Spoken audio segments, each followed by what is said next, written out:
मी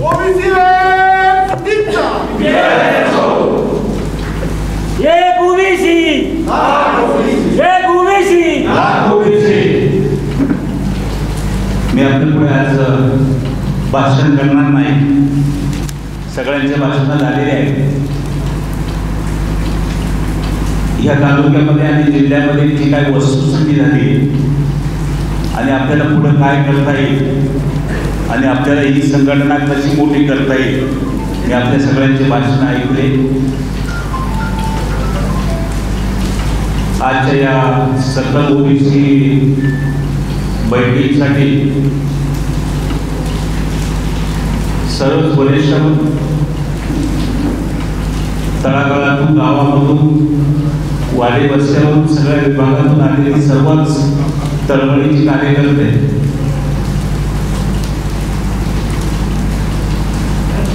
आज आपण प्रथमच ह्या बैठकीला उपस्थित झालो.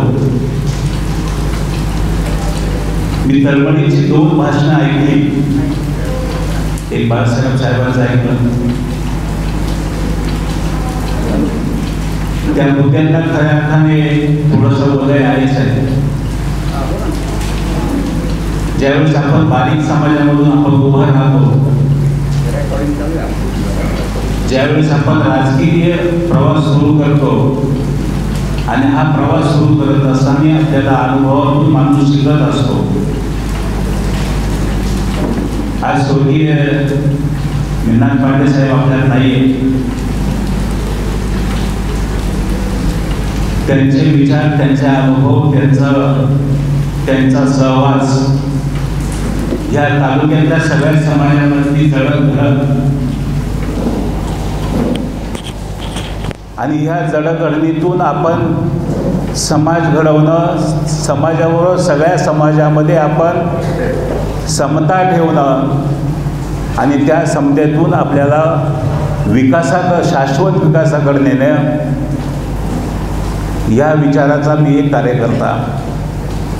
तुमच्यासारख्याच गरीब कुटुंबातून माझा सुद्धा उदय झालेला आहे. मी तुम्हाला सांगू इच्छितो की शेतातल्या नांगरणीपासून तर पेरणीपर्यंत सगळे कामं करणारा मी कार्यकर्ता आहे. हमाली कलेला कार्यकर्ता आहे. त्याच्यामुळं मी ह्या ज्या प्रोफेशनवर आहे असं अजिबात समजू नका की मी फार मोठ्या बिल्डरशाहीमधला आहे किंवा बिल्डर आहे. जे काही कमवलेलं आहे ते स्वकर्तृत्वाने कमवलेलं आहे. आजही 24 तासातले 22 तास काम करणारा मी कार्यकर्ता आहे. माझा उद्योगधंदा व्यवसाय सगळं कळून फक्त एकच की आपण स्वाभिमान गहाण ठेवू शकत नाही. आणि म्हणून आपला व्यवसाय धंदा सगळं करत असताना, आपली जीवनाची जडणघडण करत असताना, कुटुंब चालत असताना, या सगळ्या व्यवस्था करत असताना संपूर्ण देशातले 5-6 राज्य फिरून मी माझा व्यवसाय उभा केला. आणि हे सगळं करत असताना मला फक्त माझं गाव आठवतं. मी ज्या मातीत जन्मलो त्या मातीतल्या माणसांना आपण न्याय देऊ शकतो का? आणि म्हणून ह्या राजकारणामध्ये मी पाऊल ठेवलं. मी कोणत्या जातीतला होतो, मी कोणत्या प्रवर्गात होतो, मी फक्त शमशेरपूरचा होतो आणि अकोला तालुक्यातला होतो. मला ह्या तालुक्यामध्ये उदयाला येताना, राजकीय उदयाला येताना जात घेऊन आलो नाही, जात बघितली नाही. कोणत्याही जातीचा, कोणत्याही धर्माचा ज्याला गरज पडेल त्याला मदत करण्याच्या भावनेतून ह्या अकोला तालुक्यामध्ये मी माझा राजकीय सामाजिक प्रवास सुरू केला. आणि हा राजकीय सामाजिक प्रवास करत असताना 100% मी तुमच्यापर्यंत आज पोहोचलो आहे. याचं कारण खूप वेगवेगळे आहे. मी ज्यांच्यामध्ये बसलो त्यांच्यामध्ये मी जात बघितली नाही, त्यांच्यामध्ये धर्म बघितला नाही, तुम्ही कोणत्या जातीचे आहे ते बघितलं नाही. परंतु ह्या व्यवस्थेमध्ये हळूहळू सगळं समजायला लागलं. आपला व्यवसाय उद्योगधंदा करत असताना आपण राजकीय क्षेत्रामध्ये आपण पुढं जात होतो, आपण काम करत होतो. आणि आपला उद्देश एकच होता की आपल्या सगळ्यांना न्याय मिळाला पाहिजे.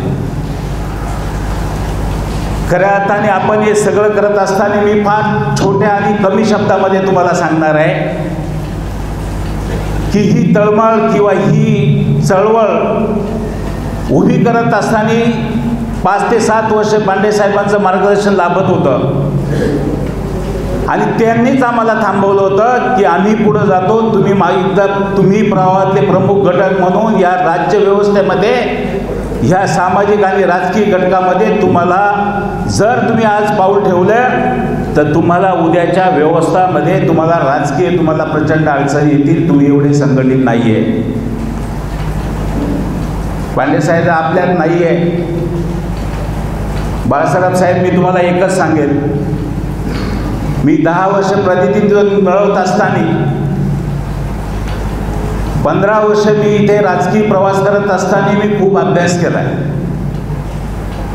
मी एकही गोष्ट अभ्यास केल्याशिवाय कुठलाही निर्णय घेणार नाही. जे शाश्वत असेल, जे उभं राहील, तेच आपल्याला करायचं आहे.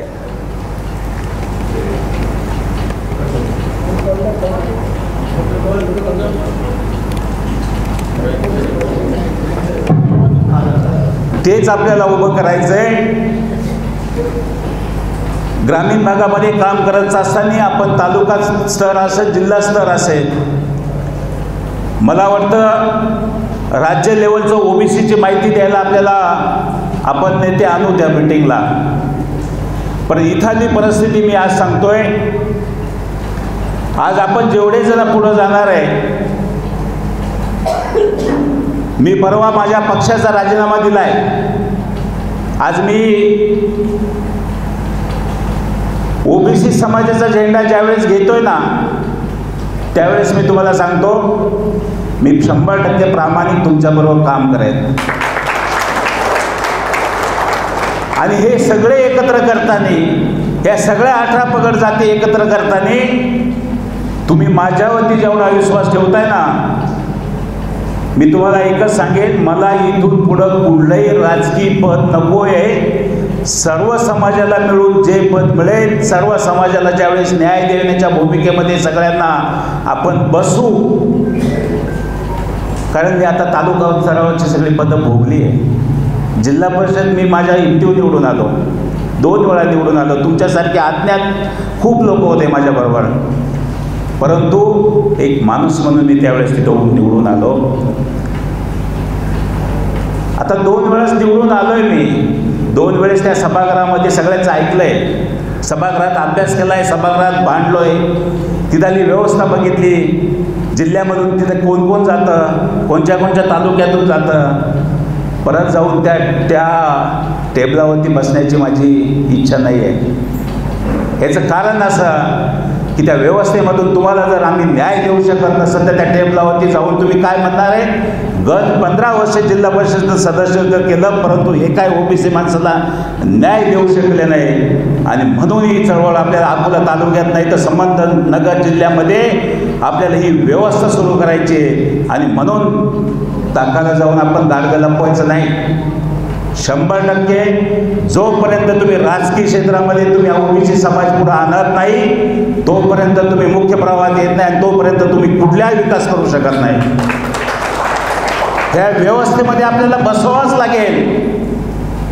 आणि म्हणून तुम्हाला मी सांगतोय दादा, मी तुमच्या सगळ्यांच्या साक्षीनं सांगतोय की आज आपण अकोला तालुक्यामध्ये काय होऊ शकतो?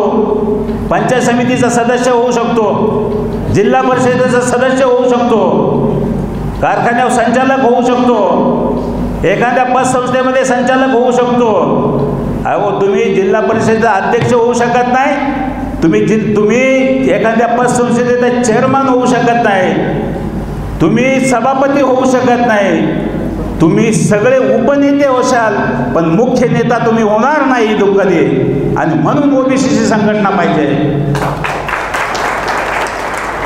म्हणजे आणि जोपर्यंत तुम्ही मुख्य पदावर तुम्ही बसत नाही, कारण तिजोरीच्या चाव्या त्यांच्याकडे असतात आणि गद्दारीचे शिक्के हे आपल्यावर लागलेले असतात, तोपर्यंत तुम्ही समाजाला आणि ओबीसी संघटनेला कधीही प्रवाहात आणू शकत नाही, कधीच आणणार नाही. तुम्ही ज्योत पेटवली आहे, 100% पेटवली आहे, परंतु ही नगर जिल्ह्याची ज्योत जोपर्यंत महाराष्ट्रात नेत नाही, येणाऱ्या आगामी निवडणुकांमध्ये जोपर्यंत ओबीसीचा आवाज बुलंद करत नाही, जोपर्यंत तुम्ही सगळ्या नगर जिल्ह्यामध्ये 73 सदस्यापैकी 40 सदस्य ओबीसीचे निवडून आणत नाही, तोपर्यंत तुम्ही जिल्हा परिषदेमध्ये जाऊन काहीच करू शकत नाही. कशासाठी? तुम्ही बुवासाहेबमध्ये, अगस्तीमध्ये, तुम्ही सगळीकडे आहे. अरे पण तुम्ही त्या बस कंपनीमध्ये चेअरमन व्हा, ओबीसीचे चेअरमन व्हा. तुम्ही होऊ शकत नाही. आणि म्हणून माझ्या सगळ्यांना जे पांघरून घातलेलं आहे या तालुक्यामध्ये, फक्त तुम्ही समाज म्हणून तुम्हाला जे बुरबुज केलेलं आहे, हे बुरबुज आज आपल्याला फेकून द्यायचं आहे. आणि म्हणून म्हणतो आपल्याला एक इतिहास रचायचा आहे की ज्या वेळेस जुलूम केला जातो, ज्या वेळेस आपल्या अन्याय केला जातो, त्यावेळेस आपण त्या अन्यायाच्या विरोधात पेटून उठलं पाहिजे. उद्या भविष्यामध्ये आपल्यावरती येणारे आघात होऊ द्या. आणि म्हणून ते आघात आपल्यासारखे आम्ही सगळेजण आघात घेऊ. तुम्ही फक्त बरोबर राहा. कोण आपल्यावरती आघात करतंय आणि कोण आपल्यावरती हल्ला करतंय, त्या हल्ल्याला प्रत्युत्तर देण्यासाठी आम्ही सगळेजण तुमच्या बरोबर आहे. अनेक जणांनी खंत व्यक्त केली, भाऊ आपण ते चळवळ उभी करतोय, तुम्ही बरोबर राहाल का? अरे पहिला वार आम्ही आमच्या छातीवरती घेऊ. आणि म्हणून येणाऱ्या निवडणुकांमध्ये जर ओबीसी संघटना मजबूत होत असेल तर राजकीय मी माझा स्वतःचा पहिला बळी देतो. तुम्ही या सगळे एकत्र बसा आणि या तालुक्यामध्ये जिल्हा परिषद पंचायत समितीला समान हक्क मागा. कोणत्या समाजाला पाहिजे, कोणाला पाहिजे देऊ आपण. परंतु एकच सांगतो, अकोला तालुक्यामधून 3 जिल्हा परिषद सदस्य आणि पंचायत समितीचे 6 पंचायत समिती सदस्य निवडून आणल्याशिवाय आपण गप्प बसायचं नाही. मी थांबतो नितीनराव, मी थांबतो. चला, अरे मी राज्य लेवलला काम करेल, तुमच्यासाठी जे नाही ते करेल. मला खालच्या लेवलला काम करून मला काय मिळणार आहे? तुमच्यासाठी बांधायचंच आहे ना, 100% वाढवू. अरे मी ज्या संघटनेमध्ये काम करत होतो, तुम्ही नक्की ती खंत व्यक्त केली आहे. मी त्या संघटनेमध्ये ज्यावेळेस शिंदे साहेबांनी एक वेगळा विचार तयार केला आणि मला वाटलं की आपण सुद्धा त्या संघटनेमधून आपल्या ओबीसी समाजाला न्याय मिळवण्यासाठी आपण काम करू. आणि म्हणून पहिला मी शिंदे साहेबांबरोबर मी काम करण्यासाठी या नगर जिल्ह्यामधून गेलो आहे. या नगर जिल्ह्यामध्ये फिरून देत नव्हते खासदार लोखंडे साहेबांना. मी त्यांच्याबरोबर त्यांच्या गाडीमध्ये मी असायचो, माझ्याबरोबर काही सहकार्य घेऊन आम्ही त्या जिल्ह्यामध्ये फिरलो, पूर्ण संघटना बांधली. आणि त्यावेळेस सुद्धा न्याय देताना मोठ्या भावांना न्याय दिला पाहिजे, त्यांना जिल्हा अध्यक्षपदावरती बसवलं पाहिजे. आणि ते केलं आम्ही साहेब. सगळी व्यवस्था तुम्ही बघा. जेव्हा कार्यकर्ते करायची वेळ आली ना, त्यावेळेस मी पहिला बहुजन समाजाचा तालुका अध्यक्ष, आदिवासी समाजाचा तालुका अध्यक्ष, ती सगळी रचना मी माझ्या घरात पदं घेतले नाही, माझ्या ओबीसी समाजाला जास्त पदं दिले नाही. का? मी एक वाटणारा होतो आणि म्हणून मी जास्त पुढं जातोय, मी जास्त राजकारणामध्ये जातोय. आणि उद्याची भविष्यामधली ही अडचण तयार होईल. म्हणून मला ज्या पद्धतीनं थोडंसं अडचणी, मी त्या अडचणीला खात नाही. मी त्यासाठी ओबीसी संघटना अजिबात वापरणार नाही. त्यांचा कार्यक्रम मी माझ्याच लेवलला करेन. त्यामध्ये तुम्ही तुम्हाला त्या माझ्या वैयक्तिक भांडणामध्ये आणणार नाही. मी समर्थ आहे. मी राज्यापर्यंत त्यांच्याबरोबर लढण्यासाठी मी एकदम समर्थ आहे. परंतु मला हे दाखवून द्यायचं आहे की तुम्ही माझ्यासारख्या माणसावरती सक्षम माणसावरती अन्याय करत असेल तर भविष्यामध्ये मला वाटतं ह्या तळागाळामध्ये ओबीसी समाजाचा, अल्पसंख्याक समाजाचा एकही माणूस या नगर जिल्ह्यामध्ये नेतृत्व करू शकत नाही. याचं ॲनालिसिस मी माझ्या 8 दिवसामध्ये केलं आहे. मी खचून जाणारा माणूस नाही, मी हल्ल्याने खचून जाणारा माणूस नाही, मी राजकीय हल्ला केला म्हणून मी खचून जाणारा माणूस नाही. मी ज्यावेळेस घरातून निघतो ना, त्यावेळेस मी संध्याकाळी परत येईल किंवा नाही येणार याचा विचार करणारा मी कार्यकर्ता नाही आहे. आणि म्हणून किती दिवस आपण राजकारण करावं? छत्रपती शिवाजी महाराजांनी किती दिवस राज्य केलं? म्हणून मला एकच सांगायचं आज या तरुण पिढीला, आज माझं वर्ष 45, 2 वेळा 2 टर्म मी लढलो राजकीय. इथून पुढे जे काही लढायचं असेल ते नगर जिल्ह्याच्या सामाजिक ओबीसी संघटनेच्या एकतेसाठी लढू, सर्वांगीण विकासासाठी लढू. तळागाळामध्ये आपण काम केलेलं आहे, ग्रामीण भागातल्या वाडी वस्तीपर्यंत काम केलेलं आहे. परंतु फक्त आपल्याला वेळ मर्यादा ठरावं लागेल. आपल्याला किती वेळेत काम करायचं आहे आणि किती वेळामध्ये संघटना बांधवायची आहे आणि योग्य वेळेला कोणत्या वेळेला आपण वेळेला महत्त्व दिलं पाहिजे आणि त्या वेळेच्या महत्त्वानुसार आपण काम केलं पाहिजे. बाळासाहेब साहेब, मला अजून 2 गोष्टी ह्या तालुक्यात घडलेल्या आठवतात. ज्यावेळेस आपण सगळीजण एकत्रित एखादा सामाजिक राजकीय एखादी व्यवस्था आपण वाटून घेत असतो, त्यावेळेस सगळ्या समाजाच्या प्रमुख लोकांनी ती वाटण्याची व्यवस्था असते आणि ती व्यवस्था वाटत असताना पाची पकवानाचं ताट हे विशिष्ट समाजापुढे ठेवलं जातं आणि मिरची भाकरीचं ताट हे आपल्या पुढे ठेवलं जातं. ही राजकीय परिस्थिती अशा प्रकारची आहे. आपल्याकडं जर मिरची भाकरीचं ताट असेल तर आपण आपल्या समाजाला काय वाटणार? आणि म्हणून ओबीसी समाजामध्ये, अल्प समाजामध्ये नेतृत्व देणारा माणूस काय बदनाम होत केला जातो. तुम्हाला तुमच्या समाजाला ते दिलं होतं, त्यांनी का केलं नाही? आता जी काही जिल्हा बँकेची भरती झाली आहे त्याच्यामध्ये किती आपल्या समाजाचे लोक मुलं भरले गेले? तुम्हाला कोणाला विचारलं गेलं? तुम्ही सगळे मुख्य नेते होते. हीच परिस्थिती आहे. खूप चांगल्या पद्धतीनं डाव त्याने रचलेला आहे. आपल्यामध्ये भांडणं लावायचे, आपल्यामध्ये एखादं उभा करायचा, जो ऐकेल तो उभा करायचा आणि जो चांगला काम करेल त्याला डॉमिनेट करण्यासाठी त्याचा उपयोग करायचा. हे पहिलं समाजाने लक्षात घ्या की आपल्याला आता आपण बसून निर्णय घ्यायचा आहे की आपण कोणाला द्यायचं आहे नेतृत्व. आणि म्हणून एक व्यवस्था मी याच्या पलीकडे जाऊन सांगेन की ह्या तालुक्यामध्ये आपण अशी व्यवस्था आहे की आपला समाज हा निर्णायक आहे. मग ग्रामपंचायत लेवलला जर एखादा बहुजन समाज किंवा मोठा समाज असेल आणि तिथं आपण जर 25% असेल तर तिथंसुद्धा आपल्याला नेतृत्व पाहिजे. परंतु ते नेतृत्व करत असताना आपल्याला डावलं जाणार आहे. त्यावेळेस आपण जी व्यूहरचना करू, त्या गावामधली व्यूहरचना आपली अशी असली पाहिजे की ज्यावेळेस एक मातब्बर समाज आहे त्या मातब्बर समाजातले 2 नेतृत्व असतील आणि सगळ्या समाजालाच बरोबर घेऊन जाणारं एक नेतृत्व आपल्याला सिलेक्ट करायचं आहे. सगळ्या गावाला बरोबर प्रवाहात नेणारा तो माणूस आपल्याला बरोबर घ्यायचा आहे. अशाच माणसाबरोबर आपण ओबीसीने गेलं पाहिजे.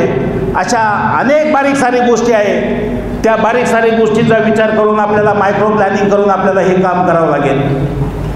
आज आपण बघतोय की आपण ह्या मिटिंगला आपण येताना मी म्हणतो ही दर्दी लोक आहे, सगळी दर्दी कार्यकर्ते. ही आज मी म्हणतो 100% आपण एका फोनवरती एका मेसेजवरती त्यांना इथपर्यंत आणण्याचा प्रयत्न केला आपण सगळ्यांनी. मला भविष्यामध्ये अनेक गोष्टी भेडसावतात की आपण हा प्रवास सुरू करतोय आणि या प्रवासामध्ये आपल्याला जात असताना आपण काय काय केलं पाहिजे. सर, मला आपल्याला आपण त्या दिवशी बोलताना सांगितलं की आपल्याला एक छोटीशी पुस्तिका, आपण फार मोठी नाही, एक छोटीशी पुस्तिका, त्याच्यामध्ये आरक्षणाचे उद्देश, आरक्षणाचे फायदे, आरक्षणामध्ये आपण कसं केलं पाहिजे, आपण काय संघटनेत कसं आलं पाहिजे, याच्यावरती एक छोटंसं विश्लेषण, जसं गजानन गणपतीच्या आरतीचं पुस्तक असतं एवढंच पुस्तक आपण प्रत्येक घरामध्ये पोहोचवण्याची आपण ही पहिली व्यवस्था करू. एक आपल्याला कार्यालयाची व्यवस्था आपल्याला करायची. त्या कार्यालयामध्ये आपल्याकडे प्रत्येक वाडी वस्तीवरती गावामध्ये आपली काय समाज आहे त्या समाजाची सगळी माहिती आपण त्या कार्यालयामध्ये होईल. त्यांचे कॉन्टॅक्ट नंबर होईल. सामाजिक आणि राजकीय आपल्याला उभारी देण्यासाठी भविष्यामध्ये मोठे मोठे शैक्षणिक संकुल असेल, आपली मोठी उद्योजक मंडळी असेल, आपल्याला मुख्य प्रवाहात आणण्यासाठी आपल्याला शैक्षणिक सुधारणा कशी होईल, आपल्याला मुख्य प्रवाहामध्ये कसा येईल, तो व्यवसायाच्या दृष्टीने कसा पुढे येईल, त्याची आर्थिक सबलता कशी होईल, ह्या दृष्टीने सुद्धा आपल्याला एक प्लॅटफॉर्म आपल्याला ह्या अकोला तालुक्यामध्ये उभा करावा लागणार आहे. हे सगळं काम करत असताना आपल्याला ह्या अकोला तालुक्याची जडणघडण ही नगर जिल्ह्याशी आपण जिल्हा म्हणून ज्यावेळेस आपण बघतो त्यावेळेस आपल्याला त्या प्रवाहामध्ये टिकण्यासाठी आपल्याला खंबीर अशी नेतृत्व आपल्याला ह्या तालुक्यामधून उभी करावं लागणार आहे. आपल्या आजूबाजूचे तालुके आहे, संगमनेर असेल, सिन्नर असेल, या तालुक्यांमध्ये सुद्धा आपली एक चळवळ मोठ्या प्रमाणात उभी राहिली तर शेवटी आपण ज्या वेळेस आपण एकटं पडणार नाही याची खंत आपल्याला कधी वाटणार नाही. आणि म्हणून अनेक जणांनी ह्या गोष्टीचा काही खंत व्यक्त केली, अनेक खंत व्यक्त केल्या की उद्याचाच मेळावा तुम्ही, उद्या ही बैठक का घेताय, तुम्ही मेळावा का घेतात. मी आपल्याला सगळ्यांना जाहीरपणे सांगतो की उद्या आपल्याला मेळावा घ्यायचा आहे. आपल्या अकोला तालुक्याची भूमिका आपल्याला स्पष्ट करायची आहे. आपल्या मातीतून अनेक लोकांनी पांडेसाहेबांसारखं नेतृत्व उभं राहत होतं, नगर जिल्ह्याचं नेतृत्व करणार होतं. मी आज ह्या सगळ्या गोष्टी बोलणार नाही, पण ज्या वेळेस ते बोलता बोलता समाजातल्या काही भाषणांमधून त्याचा विपर असे काढला गेला, त्यांनी मानसिकदृष्ट्या खूप स्वतःला खचून घेतला. आणि पांडेसाहेब आपल्यातून निघून गेले. मी आपल्याला एकच सांगेल, जेवढी काही आपल्या ओबीसी समाजामध्ये जी काही प्रमुख लोक आहेत, ज्यांनी हे रोपटं लावलं आहे, तुमचं मार्गदर्शन, युवा पिढीचं त्याच्यात कॉन्ट्रीब्युशन, उद्योजक लोकांचं, सगळे व्यावसायिक लोकांचं त्याच्यामध्ये जे जे करू शकतो ते करून आपण ह्या समाजाचा ऋण फेडण्यासाठी, आपण हा समाज उभा करण्यासाठी, आपण तळागाळातला शेवटचा तालुका हा अकोले तालुका आहे. आणि हा अकोला तालुक्यात ओबीसीचं रोपटं ज्यावेळेस आपण अकोल्यात लावू, मला वाटतं याचं वटवृक्ष हे अहमदनगर जिल्ह्यामध्ये, अहिल्यानगर जिल्ह्यामध्ये नक्कीच फुलेल. म्हणून होणारा मेळावा आपली सगळी आयोजक मंडळींनी सांगितलं आहे, आता समाजाच्या ज्या काही गोष्टी आहेत त्या करण्यासाठी आपण सगळे बांधिलकी घेऊनच काम करतो आहे. परंतु होणारा मेळाव्यासाठी आपल्याला जे काही नियोजन करायचं आहे, हे नियोजन कमीत कमी अकोला तालुक्यामध्ये 25 ते 30 हजार हा ओबीसी समाजाचा मेळावा घेण्याचं आपलं नियोजन आहे. या मेळाव्यामध्ये राज्यातले सगळे प्रमुख, भुजबळ साहेब असेल, पंकजाताई मुंडे असतील, लक्ष्मण हाके असतील, राम शिंदे साहेब असतील, जी काय आपण सगळे कोर कमिटी बसून आपण निर्णय घ्या की आपल्याला कोण आपण सगळ्यांपर्यंत आपण पोहोचण्याचा आपण प्रयत्न करणार आहोत. त्याच्याविषयी सगळी सखोल माहिती आपल्या त्या ग्रुपवरती फिरल. आपण गावागावामध्ये जाऊन समाज जागृतीसाठी आपण जे काय काम करणार आहे ते त्याच्यासाठी पण एक वेळ ठेवणार आहे रणकुला साहेब. आपण तो वेळसुद्धा आपण ठेवणार आहे. आपली एक प्रमुख 50 लोकांची एक प्रमुख टीम तयार झाली पाहिजे. त्याच्यामध्ये परत काही सब टीम तयार झाल्या पाहिजे.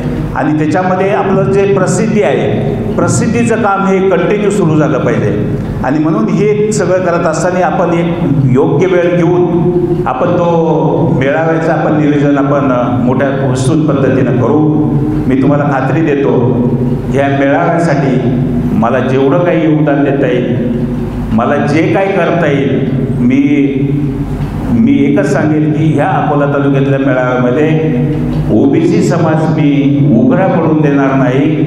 नक्कीच अहिल्यानगर जिल्हा आपलं आदर्श घेईल आणि इथून पुढचे संगमनेर असेल, नेवासा असेल, कोपरगाव असेल, श्रीगोंदा असेल, ही सगळे मेळावे होऊन आणि अहमदनगरमध्ये, अहिल्यानगरमध्ये 1 लाख समाजाचा मेळावा आपण थोड्या दिवसामध्ये घेण्यासाठी आपण सगळ्या जिल्ह्याच्या, सगळ्या तालुक्याच्या नेत्यांना आपण सांगू की तुम्ही आता आमच्याबरोबर या. आणि आपण त्याचं नेतृत्व, अकोला तालुका हे नगर जिल्ह्याचा ओबीसी समाजाचं नेतृत्व करेल. ओबीसी समाजाच्या बांधणीसाठी अकोला तालुका तुमच्या पुढे येईल. एवढंच आपण ह्या मेळाव्यातून एक बोध देऊ, त्यांना एक संदेश देऊ. याचं कारण असं की नगर जिल्ह्याला, अहिल्यानगर जिल्ह्याला नव्हे तर संबंध मराठवाड्याला आमची प्रवरामाई पाणी देते आणि सुरुवात आमच्यापासून होते. म्हणून आम्ही दगडावती खडकामध्ये रानामध्ये राहणारे ओबीसी समाजाचे बारीक सारीक लोक आम्ही ज्या राजकीय दृष्टीनं आम्ही पिचलोय, ज्या सामाजिक दृष्टीनं आम्ही मागं राहिलोय, तरीसुद्धा आमच्या ताटातलं कोणी जर ओढण्यासाठी जर पुढं येत असेल, आमचा वापर करत असेल, तर ते भविष्यामध्ये कदापि सहन करणार नाही. म्हणून मी एकच आपल्या सगळ्यांना संदेश देईल, जिथं जिथं समन्वयाविषयी सोडू आपण सगळेजण आपला वापर करण्याचा प्रयत्न करतील, आपण आपला वापर होऊन द्यायचा नाही. आपण सगळेजण ठरवू, एखाद्या जागेसाठी आपल्याला कोणीतरी लालूच देत असेल, मुळीच नाही, आपण आपलं कॅल्क्युलेशन बघू, या तालुक्यामध्ये सगळे आरक्षणं बघू, उद्याचे ज्या आरक्षणाप्रमाणे आपल्याला किती आपला वाटा घेतला पाहिजे, आपला हक्काचा किती वाटा घेतला पाहिजे, आपल्याला कोणाच्या ताटातलं ओढायचं नाही. उद्या येणाऱ्या सगळ्या निवडणुका, उद्या येणारी विधानसभा, उद्या येणारी लोकसभा, या ठिकाणी सुद्धा आपण निर्णायक असलो पाहिजे. आपल्या समाजाला कोणी डावलत असेल तर आपण त्याचा प्रचार सुद्धा करणार नाही. एवढी मोठी सामाजिक बांधिलकी ज्यावेळेस आपण करू, याच्यासाठी खूप मोठं कष्ट करावं लागणार आहे, याच्यासाठी खूप मोठ्या यातना सहन कराव्या लागणार आहे आणि याच्यासाठी खूप मोठं काम उभं करावं लागणार आहे. हे काम आपल्या सर्वांच्या माध्यमातून आपण नगर जिल्ह्यामध्ये उभं करू आणि मला वाटतं उद्या येणाऱ्या मेळाव्याचं सगळं सविस्तर आपलं नियोजन रेणुका साहेब असतील, बाकी सगळे वडजे साहेब असतील, या सगळ्या मुख्य नेत्यांच्या मार्गदर्शनाखाली आपण या मेळाव्याचं नियोजन करू. आपल्यापर्यंत आम्ही गाव पातळीवरती आम्ही सगळ्या विभागामध्ये जाणार आहे आणि म्हणून ह्या गाव पातळीवर जाताना आम्ही आज ही प्रमुख मंडळी बोलवलेले. पण तुम्हाला सांगतो, एक लाखापर्यंत असतो तसं आपण एक हजारापर्यंत जायचंय. माझ्या हिशोबाने इथं 200 कार्यकर्ते आपले आहे, 20,000 आपले इथंच कॅल्क्युलेशन झालं पाहिजे. मी तुम्हाला खात्रीशीर सांगतो की दादा, मी खात्रीशीर सांगतो, मी कुठलंही काम नियोजन केल्याशिवाय करत नाही. दुसरं मी सांगतो की अनेक जणांना प्रश्न पडले की ओबीसी समाजाचा उपयोग करून मी एखाद्या पक्षात जाईल. मी तुम्हाला एकच सांगतो, मी कुठल्याही पक्षात जाणार नाही. हे तुम्ही डोक्यातून काढून टाका. मला सगळ्यांची ऑफर होती, तुम्हाला फोन दाखवेल मी नंतर. मला भाजपची ऑफर होती, मला शिवसेनेची ऑफर होती, मला राष्ट्रवादीची ऑफर होती, परंतु मला कोणाचे जाऊन परत जोडे उचलायचे नाही. जे काही जोडे धुवायचे ते तुमचेच धुतो आणि जेवढं काही काम करायचं, जेवढं काही सामाजिक काम उभं करता येईल आणि मोजून मापून, लोक 60व्या वर्षी रिटायर होतात दादा, मी मोजून मापून माझा 91व्या वर्षी मी रिटायर होणार आहे. परमेश्वरांनी तेवढं आयुष्य दिलं तर मोजून मापून फक्त 5च वर्षे काम करणार आहे तुमच्यासाठी. आणि म्हणून आपल्या अकोला तालुक्यात मी जन्माला आलो आहे, याची काहीतरी महाराष्ट्रात ओळख निर्माण करून द्यावा.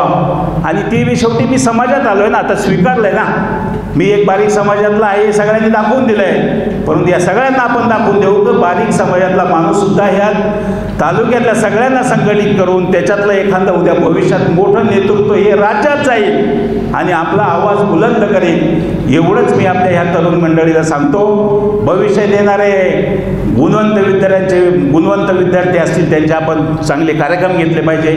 आपल्या समाजामध्ये जर कोणी जर वंचित असेल, कोणावरती अन्याय होत असेल, आपण मुळीच म्हणत नाही कोणावरती अन्याय करण्यासाठी संघटना बांधायची आपल्याला, पण आपल्या समाजामध्ये जर कोणावरती अन्याय होत असेल तर त्याची जागरूकता त्यांनी आपल्या समाजातल्या प्रमुख लोकांना सांगितलं पाहिजे आणि आपण आपले जो कोणी समाज बांधव आपल्यावरती अन्याय करत असेल त्याला जाब विचारण्यासाठी आपली कमिटी पुढे गेली पाहिजे. ह्या पद्धतीचे उद्दिष्ट आपण समोर ठेवून आपण आज ही संघटना उभं करण्याचं मनोदय उभा केलेला आहे. भविष्यात येणाऱ्या सगळ्या अडीअडचणी आपल्या पुढे विस्तृत मांडल्या जातील.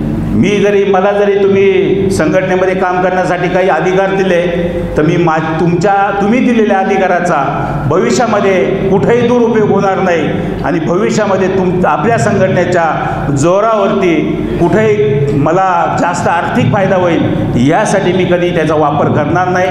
तुम्हाला जे काही संघटनेसाठी आपल्याला जे काही योगदान देता येईल ते मी भविष्यामध्ये प्रामाणिकपणे देईन. मला एकच सांगायचं आहे शेवटी जाता जाता, हे वटवृक्ष आता आपण सुरू केलं आहे. आपण एक मोठी नदी ओलांडायला सुरुवात केली. पूर फार मोठा आहे, प्रचंड मोठा पूर आहे आणि त्या पुराच्या निम्म्या भागावरती आपण आता उभं राहिलो आहे. आता आपल्याला पार करावं लागेल. मागं आलो तर हसू होईल आणि पुढं गेलो तर विजय होईल. आपण ठरवा आपल्याला पुढं जायचं आहे. आणि म्हणून मी पुन्हा एकदा सांगतो, आता हा लढा आपण अकोला तालुक्यातून अहिल्यानगरमधून हा महाराष्ट्राच्या सगळ्या कानाकोपऱ्यामध्ये सगळे शांत आहे असं म्हणून चालणार नाही. प्रत्येकाच्या मनात खतखत आहे, परंतु तो व्यक्त होत नाही. स्टँडवर गेल्यावरती काय बोलतील, त्यांच्यामध्ये गेल्यावर काय बोलतील, संध्याकाळी गेल्यावर काय बोलतील. अरे पण ते तुमच्याशी जर गोड बोलून तुमच्या जर पाठीमध्ये खंजीर खुपसत असेल तर तुम्ही सुद्धा भविष्यामध्ये अशाच प्रकारचं राजकारण आपल्या समाजासाठी आपण केलं पाहिजे. अनेक गोष्टीचा ओहापोह आपण इथे करणार नाही, परंतु आपण संघटना बांधत असताना आपल्याला अडचणी येणार आहे. अडचणी येणार नाही असं नाही आहे. अनेक जणांचे उद्योगधंदे असतील, कोणाची शेती असेल, कोणाचं काय काय असेल, कोणाचं बँकेचं लोन असेल, कोणाचं इकडचं लोन असेल, त्याला नोटीस जाईल, त्याला थांबवलं जाईल. तो उद्याच्या मीटिंगला येताना सांगेल माझी थोडी अडचण होती. आपल्या समाज बांधवाला आपण समजून घ्या,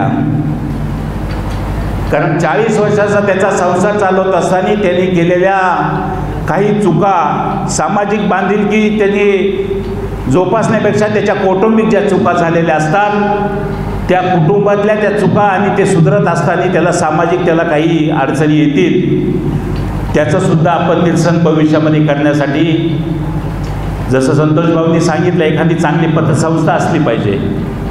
ताजनेसाहेब आपली पतसंस्था आहे चांगली, तिला उदयास आणा. तिच्यामध्ये किती प्रकारच्या ठेवी चांगली लोक आहेत त्याच्यात आणून त्याच्यातून गोरगरीब आपले ओबीसी बांधव त्यांना कर्ज उपलब्ध करून देण्यासाठी सुद्धा आपण पुढे येऊ सगळीजणं. आणि म्हणून या सगळ्या व्यवस्था आपल्याला आज या सगळ्या ह्या एका बैठकीमध्ये सांगून सगळं संपणार नाही आहे. आपलं मिशन लवकरात लवकर आपल्याला हातात घेतलं आहे. आपण ते मिशन पूर्ण करण्यासाठी महामेळाव्याचं, मी मेळावा म्हणत नाही, महामेळाव्याचं नियोजन अकोला तालुक्यात आपल्याला घ्यायचं आहे. आणि ह्या महामेळाव्याच्या नियोजनासाठी आपण सगळीजण मोठ्या संख्येने इथे उपस्थित झाला. मोठ्या संख्येने आपण इथून पुढं तो मेळावा परिपूर्ण होईपर्यंत ही मशाल आपल्या घरात तशीच पेटत ठेवा. आपल्या खांद्यावरती घेतलेलं सगळं जे समाजाचं आता जे काही जबाबदाऱ्या आहे त्या जबाबदाऱ्या पेलण्यासाठी आपण सगळेजण सज्ज होऊ. आणि ना भूतो ना भविष्य असा एल्गार, ओबीसीचा एल्गार या अकोला तालुक्यामधून आपण अहिल्यानगर जिल्ह्यापर्यंत आणि संपूर्ण महाराष्ट्रामध्ये नेऊ, एवढीच मी इच्छा व्यक्त करतो. थांबतो. ओबीसी समाजाचा